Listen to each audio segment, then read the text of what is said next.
Okay, Jonathan. Berkshire paid $4.1 billion for Van Tuyll's auto retailing business and consolidated its earnings for nearly 10 months last year. Given prevailing acquisition multiples in the industry and margins, and the record level of retail auto sales, it seems that the acquisition should have contributed more to Berkshire's bottom line in 2015 than it seemed to, although it's hard to tell for sure since its results were lumped in with those of the German motorcycle apparel acquisition, which was only owned for a part of the year also. I understand the tax-deductible intangibles reduced the effective purchase price of Van Tuyl, but I still wonder whether there were any one-time charges or whether profits from insurance and finance operations could have been reported somewhere other than in the retail segment.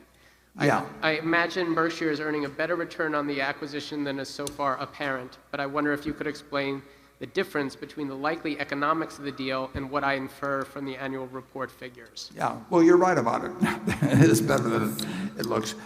For one thing, we got $1 billion of securities, roughly, with the 4.1, and those securities were basically carrying at 0.25%. So, but that billion is available to us, and that came with the deal. There are some very significant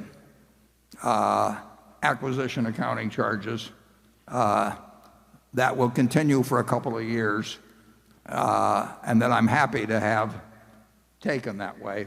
The economics of Van Tuyl, I would say, have worked out almost exactly as I would. If you had me a year ago lay out a projection, I don't do it, but if I had, it would look very much like things have turned out. And Jeff Rocker, who runs that operation, really fits the Berkshire mold. I mean, we've got a first-class CEO there. But take $1 billion off the purchase price just for openers, and then there are some amortization charges of items that are allowable that make you correctly see a fairly low figure against what it appears the acquisition price was. So far, it's exactly on schedule, and the schedule was perfectly satisfactory. Okay, station two. We haven't, incidentally, we haven't had much luck